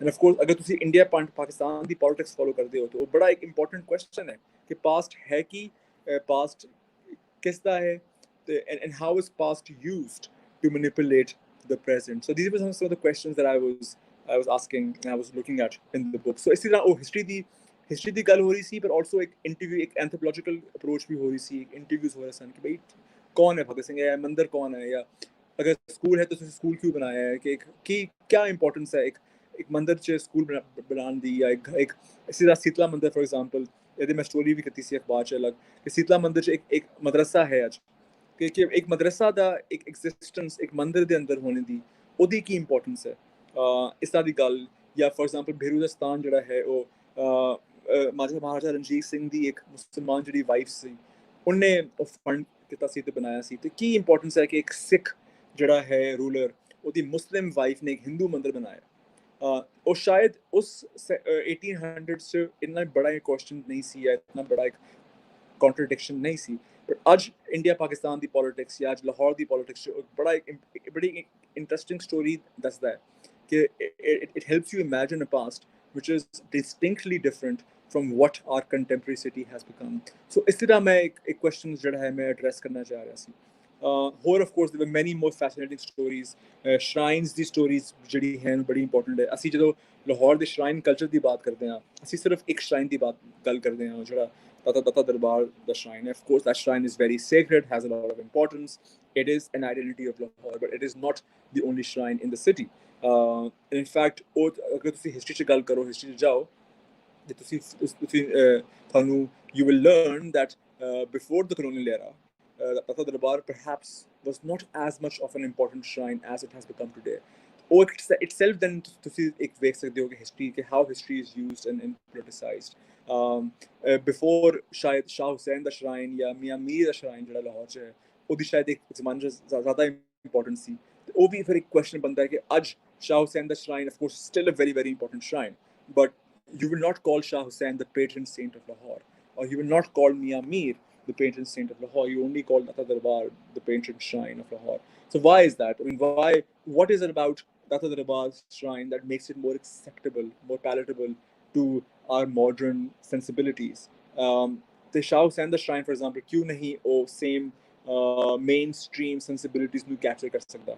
उस shrine ਦੀ शायद खूबसूरती ही इस गल च है अगर उन shrine ਤੁਸੀਂ अगर mainstream कर दो तो शायद उस shrine ਦੀ importance ही खत्म हो जाए having said that of course और shrine बड़े हद तक mainstream हो भी चुका है किसी हद तक तो इस तरह के question जो सानू बड़े interesting sun of course the final thing that really of course these were some of the questions that I was looking at and then I was of course when learning and reading more about Lahore ਜਿਹੜਾ ਲਾਹੌਰ ਦੀ ਸਿਆਸੀ importance ਜਿਹੜੀ ਹੈ ਉਹ ਆਹਿਸਤਾ ਆਹਿਸਤਾ ਸਾਹਮਣੇ ਆਉਣਾ ਸ਼ੁਰੂ ਹੋ ਗਈ ਕਿਉਂਕਿ ਮੇਰਾ ਜਿਹੜਾ ਇੰਟਰਸਟ ਹੈ ਐਂਥ੍ਰੋਪੋਲੋਜੀਕਲੀ ਉਹ ਜ਼ਿਆਦਾ ਕਲਚਰ ਦੇ ਨਾਲ ਜੁੜਿਆ ਹੈ ਜ਼ਿਆਦਾ ਰਿਲੀਜਨ ਦੇ ਨਾਲ ਜੁੜਿਆ ਹੈ ਮੈਂ ਪੋਲਿਟਿਕਸ ਦੇ ਕੁਐਸਚਨ ਜ਼ਰਾ ਕਮ ਹੀ ਪੁੱਛਦਾ ਸੀ ਬਟ ਆਫ ਕੋਰਸ ਤੁਸੀਂ ਅਗਰ ਲਾਹੌਰ ਦੇ ਬਾਰੇ ਦੀ ਗੱਲ ਕਰ ਰਹੇ ਹੋ ਤਾਂ ਤੁਸੀਂ ਲਾਹੌਰ ਦੀ ਜਿਹੜੀ ਪੋਲੀਟੀਕਲ ਇੰਪੋਰਟੈਂਸ ਹੈ ਉਹਨੂੰ ਤੁਸੀਂ ਇਗਨੋਰ ਨਹੀਂ ਕਰ ਸਕਦੇ ਇਸ ਤਰ੍ਹਾਂ ਜਿਹੜੀ in fact right from the Mughal era till contemporary Pakistan ਮੇਰਾ ਜਿਹੜੀ ਆਰਗੂਮੈਂਟ ਹੈ ਕਿ ਲਾਹੌਰ ਇੱਕ ਬਹੁਤ ਇੰਪੋਰਟੈਂਟ ਸਿਆਸੀ शहर रहा है ਤੁਸੀਂ ਅਗਰ ਦੇਖ ਲਓ story from beginning from Humayun emperor Humayun coming all the way to Emperor Aurangzeb Lahore ਜਿਹੜਾ ਹੈ ਇੱਕ ਬੜਾ ਇੱਕ ਇੰਪੋਰਟੈਂਟ ਪੋਲੀਟੀਕਲ ਟਸਲ ਰਹੀ ਹੈ ਮੁxtਲਿਫ ਭਰਾਵਾਂ 'ਚ ਆਪਸ 'ਚ ਫॉर ਐਗਜ਼ਾਮਪਲ ਬਹੁਤ ਸੇ ਲੋਕਾਂ ਨੇ ਇੱਥੇ ਜਿਹੜੀ ਕਾਮਰਾਨ ਦੀ ਬਾਰਾਦਰੀ ਹੈ ਤੁਸੀਂ ਵੇਖੀ ਹੋਗੀ ਵਿਜ਼ਿਟ ਕੀਤੀ ਹੋਗੀ ਕਾਮਰਾਨ ਦੀ ਬਾਰਾਦਰੀ ਜਿਹੜੀ ਹੈ ਉਹ ਹਮਾਯੂ ਦਾ ਭਾਈ ਸੀ Kamran Mirza younger brother in fact when Humayun at one point was away in Bengal he took over Punjab and Lahore became his capital so Lahore became a very central place he felt he was challenging Humayun and the Mughal and he made Kamran's Baradari around that time of course when Humayun came back he took away Lahore from him and Punjab from him ਇਸੀ ਤਰ੍ਹਾਂ ਜਿਹੜੇ ਜਹਾਂਗੀਰ ਦੇ time 'ਚ ਉਹਦਾ ਜਿਹੜਾ son ਹੈ Khusro his eldest son I believe rebelled against him and for some reason ਜਿਹੜਾ ਹੈ ਖੁਸਰੋ ਜਦੋਂ Prince Khusro was caught he was brought to Kamran's Baradari perhaps the idea was to remind him of what happened to Prince Kamran and to remind him what happens to brothers or sons who rebel against the Mughal king ਤੇ ਉੱਥੇ ਫਿਰ of course he was taken from Kamran's Baradari to Lahore fort ਤੇ ਪੂਰੇ ਰਾਸਤੇ 'ਚ ਜਿਹੜੇ ਉਹਦੇ ਸਾਥੀ ਸਨ their decapitated heads and their bodies were hanging on the way of course Khusro was not killed perhaps the emperor felt love for his son but he was blinded ਇਸੀ ਤਰ੍ਹਾਂ ਤੁਸੀਂ ਜਦੋਂ ਪ੍ਰਿੰਸ ਖੁਰਮ ਜਾਂ ਸ਼ਾਹਜਹਾਨ ਦਾ ਜਿਹੜਾ ਰਾਈਜ਼ ਹੈ ਉਹਦੇ ਵਿੱਚ ਲਾਹੌਰ ਦਾ ਬਹੁਤ ਇੰਪੋਰਟੈਂਟ ਰੋਲ ਹੈ क्योंकि Prince Khurram himself was far away in Deccan पर आसिफ ते नूर जहां ते आसिफ खान जेह्ड़े बहन भरा सन, they were playing the political intrigue कि केड़ा जेह्ड़ा है किंग बनेगा। नूर जहां ਜਿਹੜੀ ਹੈ ਉਹ ਆਪਣੇ ਦਮਾਦ ਨੂੰ ਸ਼ਰਿਆਰ ਨੂੰ ਕਿੰਗ ਬਣਾਉਣਾ ਚਾਹੁੰਦੀ ਸੀ। In fact, she sent a message to Shahryar, and Shahryar was in Lahore, and he declared himself to be the king. ਤੇ ਆਸਿਫ ਜਹਾਂ ਜਿਹੜਾ ਹੈ ਉਹਦਾ ਭਾਈ, he wanted his son-in-law, who is Prince Khurram Shah Jahan, to be the king. And ਉਹਨੇ ਕੀ ਕੀਤਾ, ਉਹਨੇ Prince Khusro ਦੇ ਬੇਟੇ ਨੂੰ ਦਾਵਰ ਬਖਸ਼ ਨੂੰ ਅਪਾਇੰਟ ਕਰ ਦਿੱਤਾ as his own puppet king, and they fought because Shahryar was in a stronger position because he was in Lahore. He had the treasury. Lahore at that time was the political capital of the Mughal Empire. ਤੇ ਉਹ ਜਿਹੜੀ ਸਾਰੀ battle ਸੀ ਦਾਵਰ ਬਖਸ਼ ਦੀ, basically Asif Jahan ਤੇ ਨੂਰ ਜਹਾਂ ਤੇ Prince Khurram the, Lahore became a very central figure. The prince, of course, Shahryar was caught. He was killed on the orders of the prince. And it is in Lahore that Prince Khurram marches in, and Emperor Shah Jahan becomes the next Mughal king. So Lahore the bada important political struggle hai. इसी तरह the next his son Aurangzeb and Dara Shikoh, of course Dara Shikoh was the governor of Lahore. ਉਹਦੀ ਲਾਹੌਰ 'ਚ ਅੱਜ ਵੀ ਬੜੀ ਇੱਕ ਅਹਿਮੀਅਤ ਹੈ। ਉਹਨੇ ਬਹੁਤ सी ਜਿਹੜੀ ਬਿਲਡਿੰਗਸ ਉਹ ਬਣਾਉਣਾ ਚਾਹੁੰਦਾ ਸੀ, ਮੁxtਲਿਫ ਲੋਕੇਸ਼ਨਸ। ਮਾਰਕਸ ਮੀਆਂ ਮੀਰ ਦਾ ਮਜ਼ਾਰ was funded to some extent by him. So ਉਹ ਇੱਕ ਉਹਦੇ ਬੜਾ ਇੱਕ ਲਾਹੌਰ ਦਾ of course central role C Dara Shikoh. Lahore was believed to be much more sympathetic to Dara Shikoh than it was to Emperor Aurangzeb. इसी तरह फिर ਉਹਦੇ ਬਾਅਦ after Ranjit Singh's death, of course Ranjit ਦਾ ਜਿਹੜਾ capital ਸੀ ਉਹ ਵੀ ਲਾਹੌਰ ਸੀ। ਉਹਦੇ ਅੰਦਰ ਲਾਹੌਰ ਦਾ ਬੜਾ ਇੰਟਰਸਟਿੰਗ ਪੋਲੀਟੀਕਲ ਰੋਲ ਹੈ। the whole tussle between Khadak Singh, who was the eldest son of Ranjit Singh. He was appointed by Ranjit Singh as his successor, but Khadak Singh's own son Naunihal Singh, the young 18-year-old boy, challenges him and starts slowly poisoning his own father to become the king. And he's assisted by his governor, his diwan. So his governor Diwan Chand. And so ਆਪਣੀ ਹਵੇਲੀ 'ਚ ਉਹਨਾਂ ਨੇ ਆਪਣੇ ਬਾਪ ਨੂੰ ਉੱਥੇ ਰੱਖਿਆ ਤੇ eventually he died because of all poisoning. ਤੇ ਉਹ ਵੀ ਉਹ ਬਿਲਡਿੰਗਸ, ਉਹ ਇਮਾਰਤਾਂ ਅਜੇ ਵੀ ਉਹ ਇਮਾਰਤਾਂ ਬਿਲਡਿੰਗ ਜਿਹੜੀ ਹੈ ਸਾਰੀ ਐਗਜ਼ਿਸਟ ਕਰਦੀਆਂ ਹਨ। ਨੌਨਿਹਾਲ ਸਿੰਘ ਦੀ ਹਵੇਲੀ ਜਿਹੜੀ ਹੈ ਉਹ ਅੰਦਰੂਨ ਸ਼ਹਿਰ 'ਚ ਹੈ, ਮੋਰੀ ਦਰਵਾਜ਼ੇ ਦੇ ਅੰਦਰ। In fact, I believe that might be the only building or place that I've talked about in the book ਜਿਹੜੀ ਅੰਦਰੂਨ ਸ਼ਹਿਰ ਦੇ ਅੰਦਰ ਹੈ। ਬਾਕੀ ਸਾਰੀ places, spaces ਜਿਹੜੀ ਹਨ ਉਹ ਮੈਂ ਜਿਹੜਾ ਫੋਕਸ ਸੀ ਉਹ outside of the wall city ਸੀ। ਉਹ ਹਵੇਲੀ itself ਬਹੁਤ ਉਹਦਾ important political, I mean, it's a beautiful haveli, by the way, if you haven't seen it. For those of you who are in Lahore and who have the privilege of traveling around in the city, should see it, of course, after the whole corona thing. It's a beautiful structure, but itself the political role ਸੀ ਬੜਾ ਖੂਬਸੂਰਤ ਕਹਿਣਾ ਗਲਤ ਹੈ, but ਬੜਾ important ਹੈ ਕਿਉਂਕਿ ਉੱਥੇ ਹੀ ਜਿਹੜਾ ਹੈ the king, I mean, of course, Khadak Singh was the king, was killed, was assassinated. ਉਹਦੇ ਬਾਅਦ ਫਿਰ Khadak Singh, the wife Chand Kaur, when she took over after Naunihal Singh, because Naunihal Singh and Khadak Singh died on the same day, unfortunately, and she took over the Lahore Darbar. And Sher Singh, Ranjit Singh the second son, in line, challenged her. Eventually, Sher Singh won. ਤੇ ਉਹਨੇ prison ਜਿਹੜਾ ਹੈ ਉਹ ਬਣਾਇਆ Naunihal Singh ਦੀ ਹਵੇਲੀ, ਤੇ Chand Kaur was sent to Naunihal Singh the Haveli, and it is there that she died mysteriously. It's very interesting. And then of course there are multiple other characters. Diwan Dhyan Singh, Raja Dhyan Singh, who was the Diwan of Lahore, played a very important role in making sure that Naunihal Singh comes to power and then Sher Singh comes to power. ਉਹਦੀ ਸਮਾਧ ਅਜੇ ਵੀ ਲਾਹੌਰ 'ਚ ਹੈ, ਆਪਣਾ railway colony ਦੇ ਨਾਲ ਬਿਲਕੁਲ next to the Lahore fort. ਇਸੇ ਤਰ੍ਹਾਂ ਇਹ ਸਟਰਕਚਰਸ ਹਨ, ਬਿਲਡਿੰਗਸ ਹਨ ਅਸੀਂ ਜਿਹੜੀ ਅਜੇ ਵੀ ਲਾਹੌਰ ਦੀ ਤਾਰੀਖ ਨੂੰ ਜੋੜਦੀਆਂ ਹਨ ਲਾਹੌਰ ਦੇ ਕੰਟੈਂਪਰਰੀ ਜਾਂ ਪ੍ਰੈਜ਼ੈਂਟ ਦੇ ਨਾਲ। Similarly, Prince Maharaja Sher Singh was assassinated in Lahore. ਉਹਦੀ ਵੀ ਸਮਾਧ ਅਜੇ ਲਾਹੌਰ 'ਚ ਹੈ। ਉਹ recently renovate ਵੀ ਹੋਈ ਹੈ। Kamran the Baradari, who was also another Sufi saint, ਉਹਦੇ ਨਾਲ ਉਹਦੀ ਉੱਥੇ he was assassinated at that point. ਉਹਦੇ ਅੰਦਰ ਵੀ ਜਿਹੜੀ ਇੰਟਰੀਗ ਸੀ ਸਾਰੀ ਹੋਈ। ਤੇ ਬੜਾ ਇੱਕ ਇੰਟਰਸਟਿੰਗ ਜਿਹੜਾ ਪੂਰਾ ਫਾਲ ਹੈ ਸਿੱਖ ਇੰਪਾਇਰ ਦਾ। Lahore ਦਾ central role of course was there, was very important. ਇਸੇ ਤਰ੍ਹਾਂ ਜਦੋਂ then with the rise of British also in Punjab primarily, Lahore played a very very important role. ਤੁਸੀਂ ਅਗਰ ਨੋਟਿਸ ਕਰੋ ਲਾਹੌਰ ਦੇ ਅੰਦਰ ਅਜੇ ਵੀ ਮੌਂਟਗੋਮਰੀ ਰੋਡ ਤੇ Lawrence Road, Lawrence Bagh and Nicholson Road, these are all names ਜਿਹੜੇ early British colonialists ਸਨ, ਜਿਹੜੇ ਜਿਨ੍ਹਾਂ ਨੇ 1857 ਦੇ ਅੰਦਰ ਬਹੁਤ ਇੰਪੋਰਟੈਂਟ ਰੋਲ ਪਲੇ ਕੀਤਾ। ਤੇ ਉਹਦੇ ਅੰਦਰ Lahore of course was the centre of the Punjab for those, just to kind of give you a brief overview of 1857, ਜਦੋਂ was an uprising ਤੇ Punjab was very newly colonized by the British। ਤੇ ਉਹਨਾਂ ਨੂੰ ਇੱਕ ਬੜਾ ਇੱਕ ਖੌਫ ਸੀ, ਇੱਕ ਡਰ ਸੀ ਕਿ ਅਗਰ ਪੰਜਾਬ ਵੀ ਅਗਰ ਬਾਕੀ ਇੰਡੀਆ ਦੇ ਨਾਲ ਮਿਲ ਜਾਏ ਤੇ ਬ੍ਰਿਟਿਸ਼ ਹੈਡ ਐਬਸੋਲੂਟਲੀ ਨੋ ਚਾਂਸ। ਔਰ ਉਹਨਾਂ ਨੂੰ ਉਹ ਵੀ ਅੰਡਰਸਟੈਂਡਿੰਗ ਸੀ ਕਿ ਜਿਹੜੇ ਸਿੱਖ ਸੋਲਜਰਸ ਨੇ ਜਾਂ ਪੰਜਾਬੀ ਸੋਲਜਰਸ ਨੇ ਰਣਜੀਤ ਸਿੰਘ ਦੀ ਆਰਮੀ ਦੇ ਜਾਂ ਫਾਰਮਰ ਰਣਜੀਤ ਸਿੰਘ ਦੀ ਆਰਮੀ ਦੇ were still disgruntled by the British। ਤੇ ਉੱਥੇ ਜਿਹੜਾ ਜਿਨ੍ਹਾਂ ਨੇ ਜਿਹੜੀ ਖੂਬਸੂਰਤੀ ਦੇ ਨਾਲ ਪੋਲੀਟੀਕਲ ਇੰਟ੍ਰੀਗ ਦੇ ਨਾਲ ਉਹਨਾਂ ਨੇ ਜਿਹੜੇ ਉਹ ਡਿਸਗਰੰਟਲ ਸਿੱਖ ਸੋਲਜਰ ਸਨ ਤੇ ਜਿਹੜੇ ਡਿਸਗਰੰਟਲ ਸਿੱਖ ਫਿਊਡਲ ਲਾਰਡ ਸਨ, ਉਹਨਾਂ ਨੂੰ ਇਨਕੋਰਪੋਰੇਟ ਕੀਤਾ ਆਪਣੀ ਇੰਪਾਇਰ ਦੇ ਨਾਲ। ਲਾਇਲਟੀ ਜਿਹੜੀ ਵਿਨ ਕੀਤੀ, ਇੱਕ ਡਿਵਾਈਡ ਬਣਾਇਆ ਗਿਆ ਪੰਜਾਬੀ ਦੇ ਰੈਸਟ ਆਫ ਹਿੰਦੁਸਤਾਨ ਦੇ ਨਾਲ। ਦ hole idea of divide and rule was there.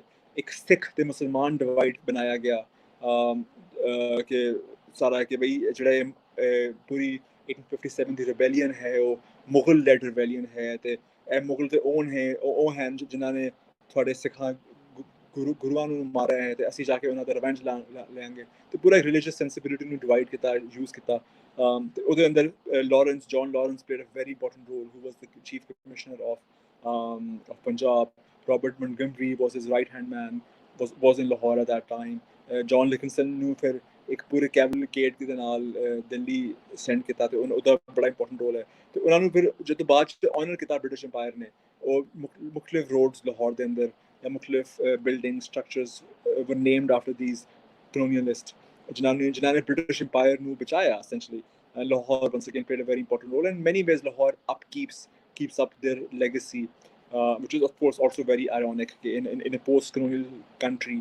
ਤੇ ਉਹੀ ਇੱਕ ਜਿਹੜੀ ਮੈਂ ਪਹਿਲੇ ਗੱਲ ਕਹਿ ਰਿਹਾ ਸੀ ਕਿ ਹਿਸਟਰੀ ਦੀ ਅੱਜ ਕੀ ਇੰਪੋਰਟੈਂਸ ਹੈ ਕਿ ਅਜੇ ਵੀ ਅਗਰ ਅਸੀਂ ਸਾਡੀ ਰੋਡਸ ਇੱਕ ਫਾਰਮਰ ਬ੍ਰਿਟਿਸ਼ ਐਡਮਿਨਿਸਟ੍ਰੇਟਰ ਬ੍ਰਿਟਿਸ਼ ਜਿਹੜੇ colonialists ਸਨ ਉਹਨਾਂ ਦੇ ਨਾਂ ਤੇ ਅਸੀਂ ਅਜੇ ਵੀ ਉਹਨਾਂ ਨੂੰ ਆਨਰ ਕਰਦੇ ਹਾਂ ਉਹ ਸਾਰੇ ਜਿਹੜੇ ਰੋਡਸ ਦੇ ਨਾਂ ਤੇ what does it tell us about us and our history and what we have become as a country। of course then British ਜਿਹੜਾ ਹੈ ਉਹ ਆਪਣੇ ਲਾਹੌਰ ਬਹੁਤ ਸੈਂਟਰਲ ਰੋਲ ਪਲੇ ਕਰਦਾ ਹੈ ਬ੍ਰਿਟਿਸ਼ ਅੰਪਾਇਰ ਦੇ ਹਵਾਲੇ ਨਾਲ ਕਿ ਉਹਨਾਂ ਨੇ ਇੱਥੇ ਐਜੂਕੇਸ਼ਨ ਸੈਂਟਰਸ ਬਣਾਏ, ਇੱਥੇ ਹਸਪੀਟਲਸ ਬਣਾਏ, ਇੱਥੇ ਰੋਡਸ ਬਣਾਈਆਂ। ਇੱਕ ਬਿਲਕੁਲ ਇੱਕ ਲਾਹੌਰ ਜਿਹੜਾ ਮਾਡਰਨ ਸ਼ਹਿਰ ਹੈ Lahore essentially came to birth because of the British। ਉਹ ਬਿਲਕੁਲ ਇੱਕ ਮਾਡਲ ਸਿਟੀ ਬਣਾਉਣਾ ਚਾਹੁੰਦੇ ਸਨ, ਉਹ ਪ੍ਰੂਵ ਕਰਨਾ ਚਾਹੁੰਦੇ ਸਨ ਕਿ ਅਸੀਂ ਕਿ ਜਿਹੜੀ ਸਾਡੀ ਇੰਪਾਇਰ ਹੈ ਸਭ ਤੋਂ ਬਿਹਤਰ ਹੈ, ਮੁਗਲਾਂ ਤੋਂ ਬਿਹਤਰ ਹੈ, ਸਿੱਖਾਂ ਤੋਂ ਬਿਹਤਰ ਹੈ।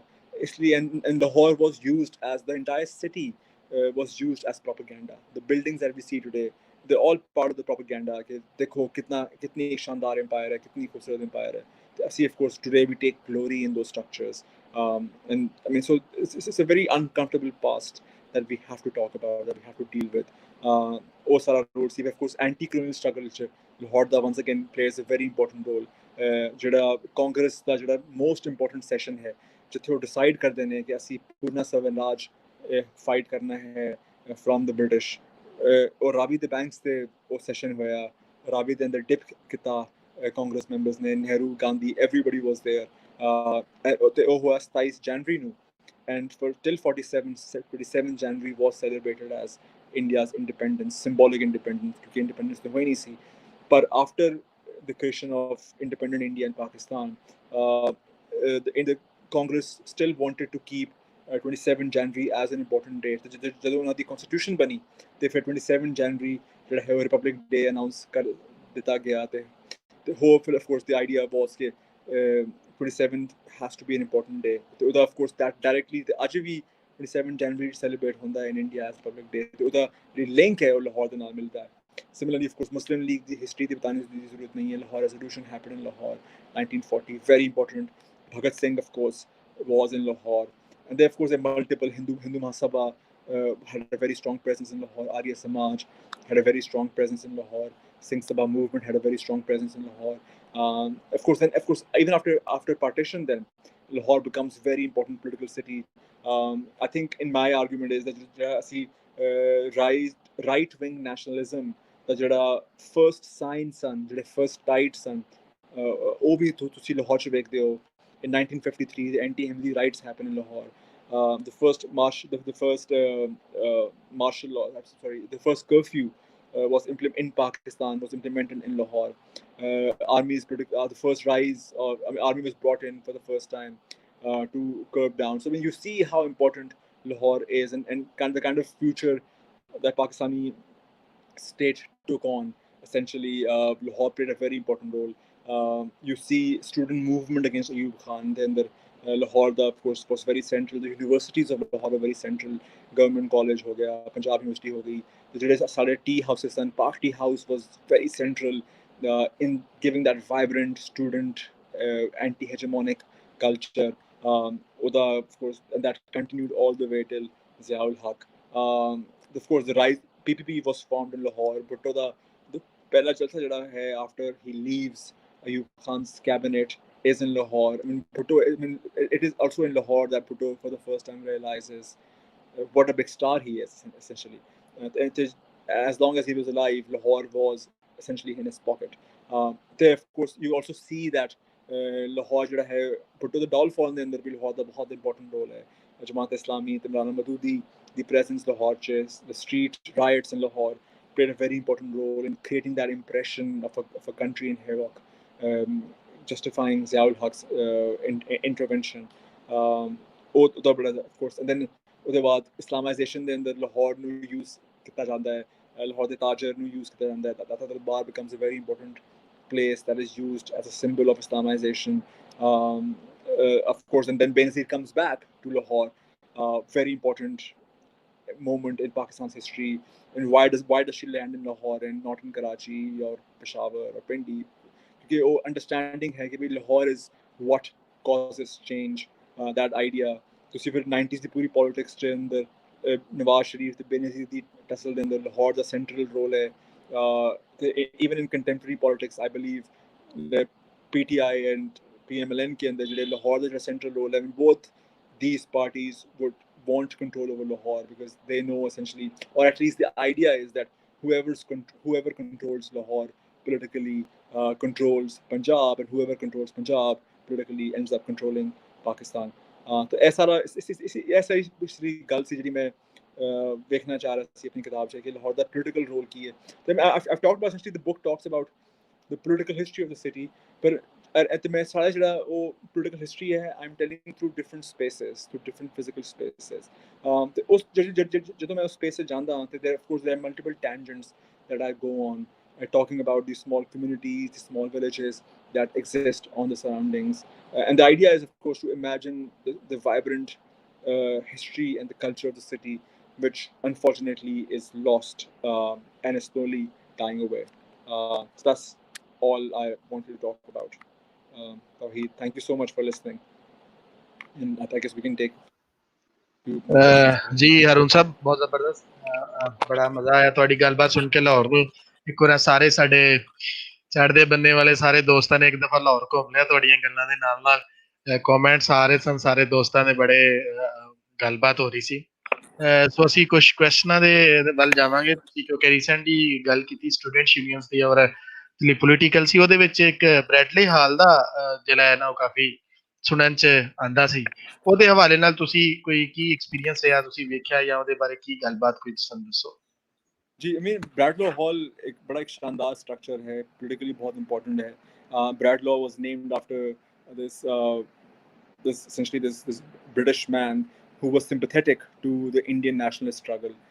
तो उन्हें बिल्कुल एक I think protest भी किया सी और रावी च बोट लेके बैठ गया सी कि because there was a judgment against him कि तुसी जड़ा है वो British India ते land ते तुसी नहीं रह सकते.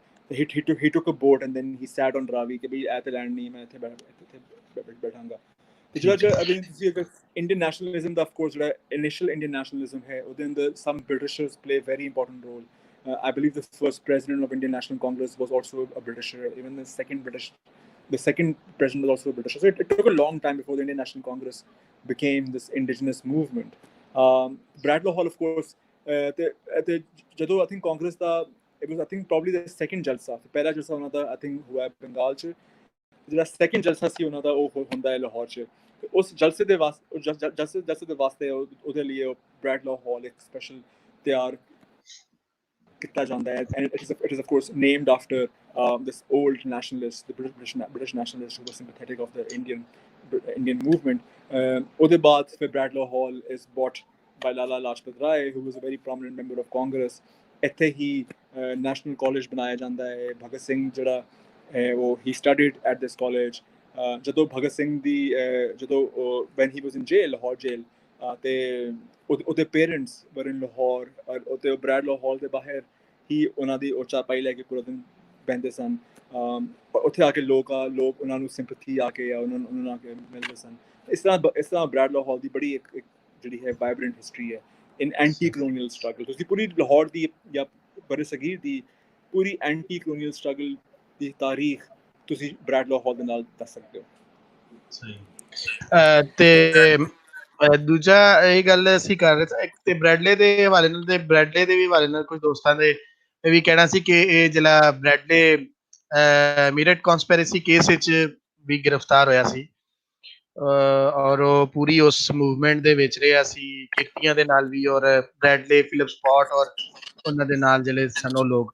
ਸੋ ਇਹ ਇੱਕ ਡਿਫਰੈਂਟ ਬ੍ਰੈਡਲੇ ਦੀ ਤੁਸੀਂ ਜਿਹੜੀ ਇਹ ਗੱਲ ਕੀਤੀ ਹੈ, ਦੋਸਤ ਵੇਖ ਲੈਣਗੇ ਉਹਨੂੰ। ਅੱਛਾ ਜੀ, ਇੱਕ ਸਰ ਕੁਐਸਚਨ ਆ ਰਿਹਾ ਕਿ ਜਿਹੜੇ ਜਿਸ ਤਰ੍ਹਾਂ ਅਸੀਂ ਸੁਣਦੇ ਆਏ ਹਾਂ ਬਦਾਮੀ ਬਾਗ ਔਰ ਅੰਗੂਰੀ ਬਾਗ ਔਰ ਇਹ ਜਿਹੜੇ ਬਾਗ ਸਨ ਜਾਂ ਬਾਗਾਤ ਸਨ ਜਿਹੜੇ ਲਾਹੌਰ ਦੇ, ਉਹ ਹੁਣ ਤੇ ਸਾਨੂੰ ਮਹੱਲੇ ਨਜ਼ਰ ਆਉਂਦੇ ਨੇ, ਉੱਥੇ ਉਹ ਬਾਗਾਤ ਹੈ ਵੀ ਸਨ ਜਾਂ ਮਹੱਲਿਆਂ ਦੇ ਨਾਂ ਸਨ ਜਾਂ ਕਿਸ ਤਰ੍ਹਾਂ ਸੀ ਸਾਰਾ, ਉਹ ਵੀ ਥੋੜਾ ਜਿਹਾ ਜੀ ਇਹਦੇ ਬਾਰੇ ਚ ਕਹਿੰਦੇ ਨੇ ਹਿਸਟਰੀ ਜਿਹੜੀ ਮੈਂ ਥੋੜੀ ਜਿਹੀ ਪੜ੍ਹੀ ਸੀ, ਉਹੀ ਕਿ ਬਦਾਮੀ ਬਾਗ ਜਿਹੜਾ ਹੁਣ ਇਲਾਕਾ ਬਣ ਗਿਆ, ਬਦਾਮੀ ਬਾਗ ਅਸਲ 'ਚ ਇੱਕ ਬਾਗ ਸੀ, ਇੱਕ ਬਦਾਮਾਂ ਦਾ ਬਾਗ ਸੀ ਬਿਲਕੁਲ। ਤੇ ਉਹ eventually then it became a community, ਤੇ ਹੁਣ ਉਹ ਨਾਂ ਉਹਨੇ ਰਿਟੇਨ ਕਰ ਦਿੱਤਾ। yeah, the idea was there is some point ਲੋਕ ਕਹਿੰਦੇ ਨੇ ਕਿ ਉਹ ਬਾਕੀ ਇੱਕ ਬਾਗ ਸੀ। ਸਹੀ। ਦੂਸਰਾ ਸਰ ਇੱਥੇ ਇੱਕ ਦੋਸਤਾਂ ਨੇ ਬਾਰ-ਬਾਰ ਇੱਕ ਲਿਖਿਆ ਹੋਇਆ ਕਿ ਜਿਹਨੇ ਲਾਹੌਰ ਨਹੀਂ ਵੇਖਿਆ ਉਹ ਜੰਮਿਆ ਨਹੀਂ। ਤੁਸੀਂ ਇਸ ਤੇ ਕੋਈ ਕੰਮ ਕੀਤਾ ਕਿ ਕਿੱਦਾਂ ਇੱਕ ਪ੍ਰੋਫੈਸਰ ਬਣਿਆ ਜਾਂ ਕਿੱਦਾਂ ਇੱਕ ਗੱਲ ਚੱਲੀ ਕੋਈ ਇਹਦੇ ਹਵਾਲੇ ਨਾਲ, ਕਿਉਂਕਿ ਤੁਸੀਂ ਫੋਕ ਵੀ ਵੇਖੀ ਔਰ ਦਰ ਫਿਕਸ਼ਨ ਉਸ ਦੇ ਨਾਲ ਜੁੜਿਆ ਹੈ। जी अच्छा, असल में मैंने एक्चुअली आइडिया नहीं है कि लाइन कदों आई, कदों पॉपुलर हुई।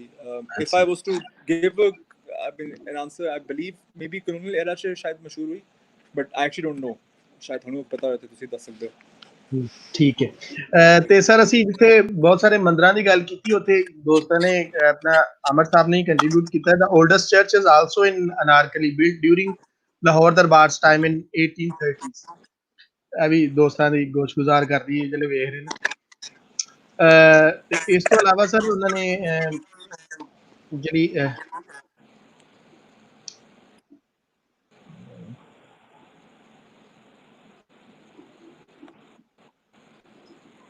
ਹਾਂਜੀ, ਦੂਸਰਾ ਸਰ ਤੁਸੀਂ ਜਿਹੜਾ ਇਹਨਾਂ ਦੇ ਟੋਲਰੈਂਸ ਦੇ ਕਲਚਰ ਦੇ ਜਿਹੜੇ ਹੁਣ ਅਸੀਂ ਅਗਰ ਇਹਨੂੰ ਜਿਹੜੇ ਸਿੰਬਲ ਸਾਡੇ ਕੋਲ ਮੌਜੂਦ ਨੇ, ਅਗਰ ਅਸੀਂ ਮੌਜੂਦਾ ਜਿਹੜੀ ਹੁਣ ਦੀ ਸਿਚੁਏਸ਼ਨ ਹੈ ਉਹਦੇ ਵਿੱਚ ਇੱਕ ਟੋਲਰੈਂਸ ਦਾ ਅਗਰ ਮੈਪ ਬਣਾਉਣਾ ਚਾਹੀਏ ਤੇ ਇਹਨਾਂ ਸਿੰਬਲਸ ਦੇ ਥਰੂ ਜਾਂ ਜਿਹੜੇ ਸਾਡੇ ਕੋਲ ਹੁਣ ਹਿਸਟੋਰੀਕਲੀ ਜਿਹੜੀਆਂ ਚੀਜ਼ਾਂ ਮੌਜੂਦ ਨੇ, ਹੈਰੀਟੇਜ ਹੈ, ਉਹਦੇ ਥਰੂ ਅਸੀਂ ਉਹਨੂੰ ਦੁਬਾਰਾ ਕਿਸੇ ਤਰੀਕੇ ਦੁਬਾਰਾ ਉਹਨੂੰ ਰੀਵਿਜ਼ਿਟ ਕਰ ਸਕਦੇ ਜਾਂ ਜਨਰੇਟ ਹੋ ਸਕਦਾ ਹੈ ਦੁਬਾਰਾ।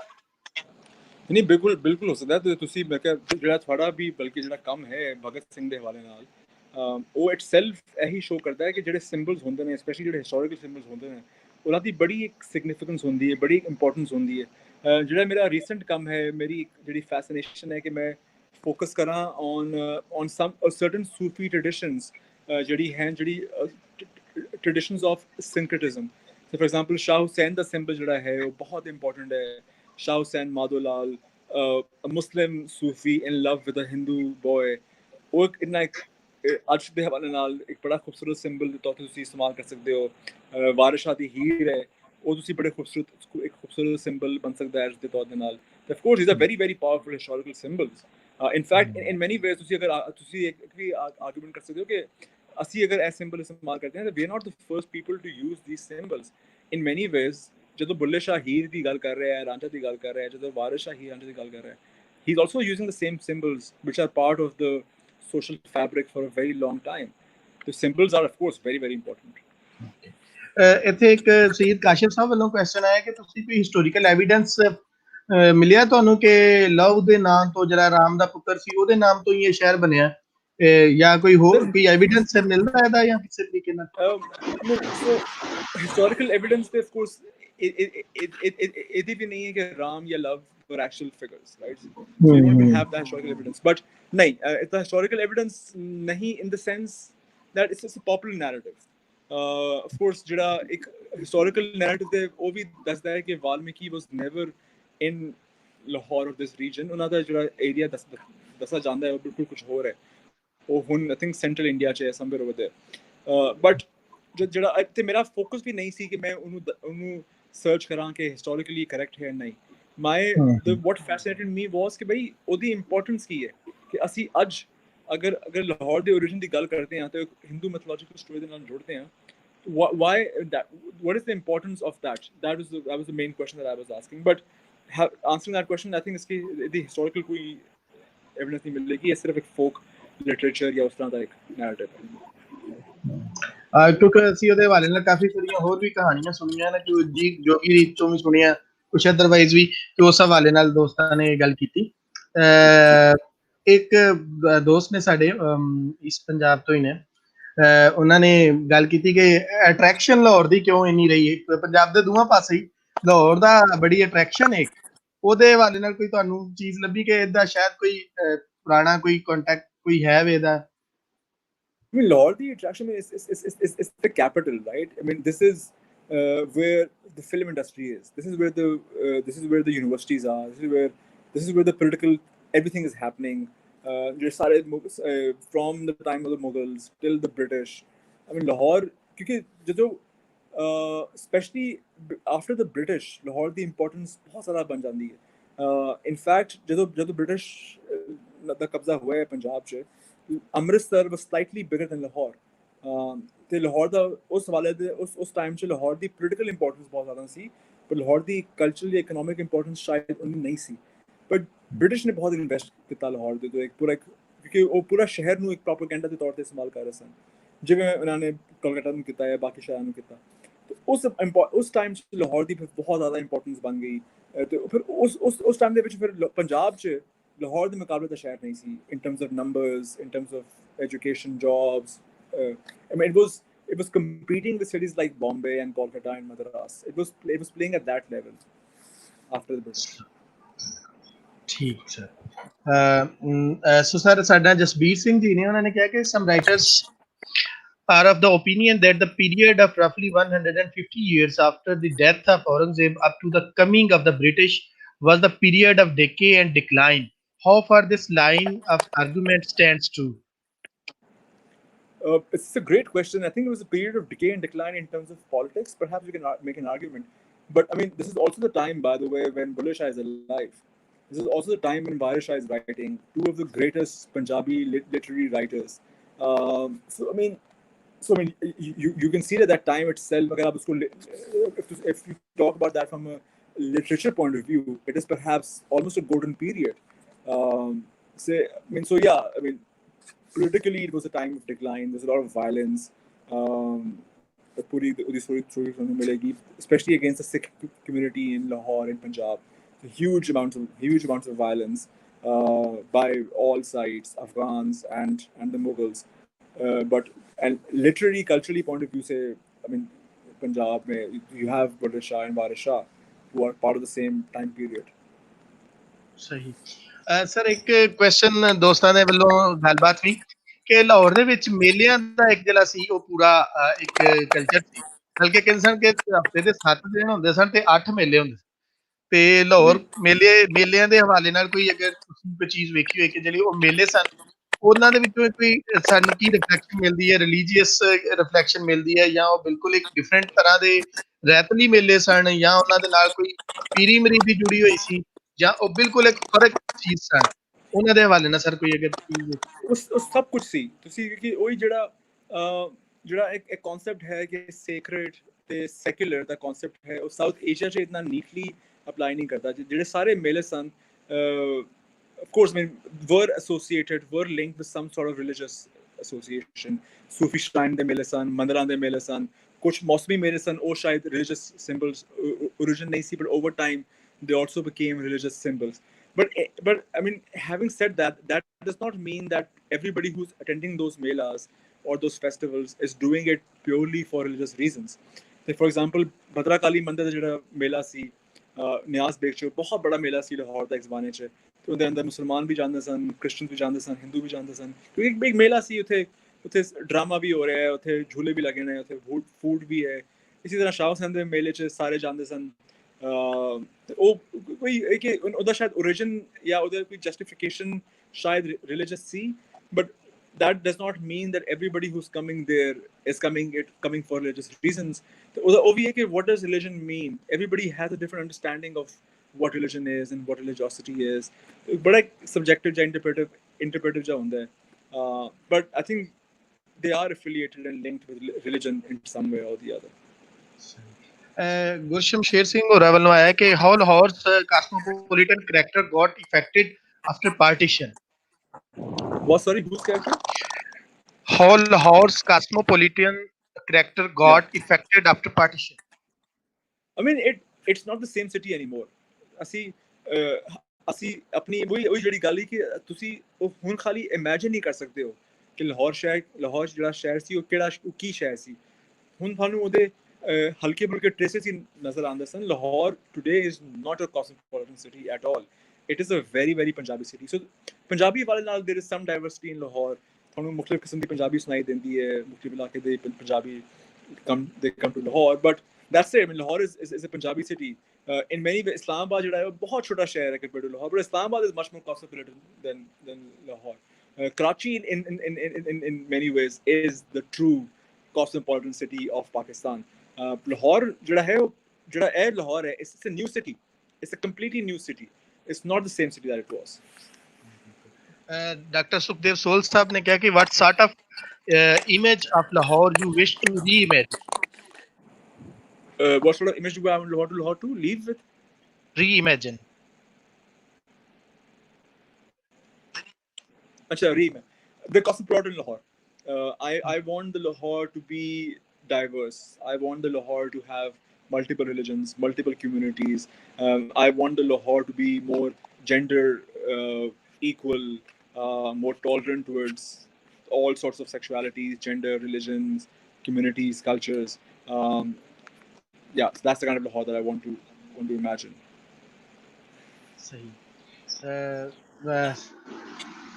ਸਰ ਬਹੁਤ ਸ਼ੁਕਰੀਆ। ਅਸੀਂ ਵੈਸੇ ਇੱਕ ਪਿੱਛੇ ਵੀ ਅਸੀਂ ਪ੍ਰੋਗਰਾਮ ਕੀਤਾ ਸੀ ਤੇ ਮੈਂ ਆਖਰੀ ਗੱਲ ਕਿ ਇਹ ਜਿਹੜਾ ਲਾਹੌਰ ਹੈ ਤੇ ਲਾਹੌਰ ਹੈ ਇਹਦੇ ਹਵਾਲੇ ਨਾਲ ਵੀ ਕੋਈ ਗੱਲ ਅਗਰ ਤੁਸੀਂ ਸਾਂਝੀ ਕਰਨਾ ਚਾਹੋ, ਕਿਉਂਕਿ ਅਸੀਂ ਪਿਛਲੇ ਲੈਕਚਰ ਦੇ ਵਿੱਚ ਤੇ ਇਹਨੂੰ ਲਾਹੌਰ ਲਿਖਿਆ ਸੀ।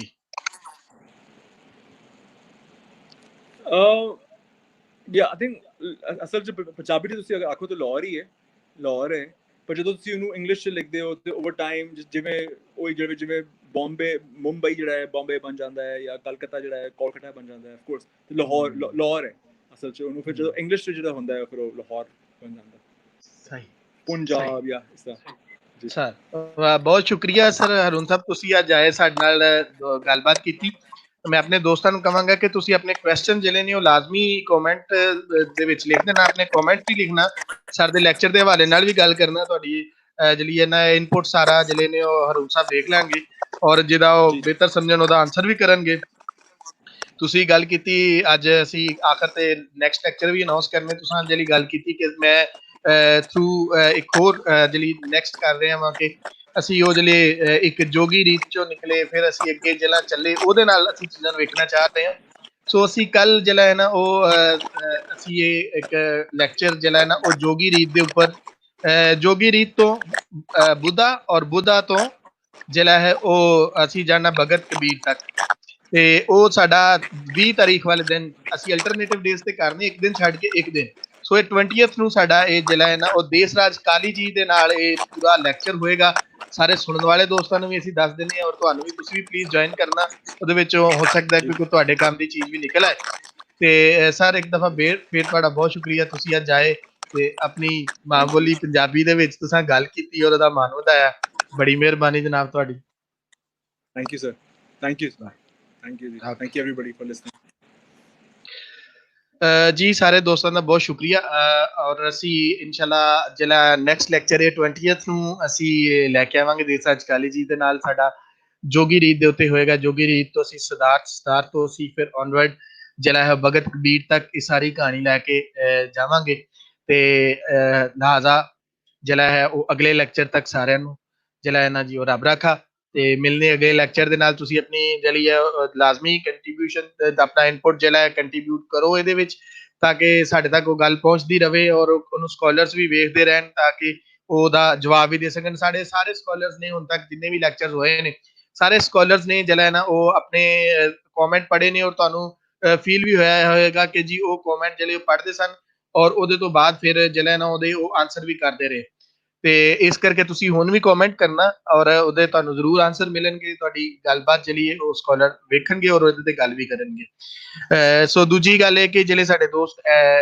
ਸਾਡੇ ਨਾਲ ਨੇ ਉਹ ਪਲੀਜ਼ ਉਧਰ ਵੀ YouTube ਵੱਲੋਂ ਜਿਹੜੇ ਆਏ ਬਹੁਤ ਕਰਨ ਐਸਨ ਔਰ ਫਰਾਜ਼ ਵਕਾਰ ਸਾਹਿਬ ਜੇ ਹੰਸ ਸਾਹਿਬ ਆਏ ਔਰ ਬਹੁਤ ਸਾਰੇ ਹੋਰ ਦੋਸਤ ਵੀ ਆਏ 1-2 ਔਰ ਇਸ ਤਰ੍ਹਾਂ ਦੇ ਹੋਰ ਵੀ ਸਾਡੇ ਨਾਲ ਬੜੇ ਸਾਰੇ ਦੋਸਤ ਜਿਨ੍ਹਾਂ ਨੇ ਆਪਣੇ ਤਰਫੋਂ ਸਾਡੇ ਨਾਲ ਗੱਲਬਾਤ ਕੀਤੀ ਸੋ ਜਿਹੜੇ ਇੱਧਰ ਦੋਸਤ ਨੇ ਉਹ ਵੀ ਉਹਨੂੰ ਸਬਸਕ੍ਰਾਈਬ ਵੀ ਕਰ ਲੈਣ ਤੇ ਉਧਰ ਵੀ ਚਲੇ ਜਾਣ ਤੇ ਇੱਧਰ ਵੀ ਰਹਿਣ ਸੋ ਅਸੀਂ ਜਿਹੜਾ ਨਾ ਅਗਲੇ ਲੈਕਚਰ ਦੇ ਨਾਲ ਸਾਰੇ ਦੋਸਤਾਂ ਨੂੰ ਮਿਲਨੇ ਤਦ ਤਾਈਂ ਰੱਬ ਰੱਖਾ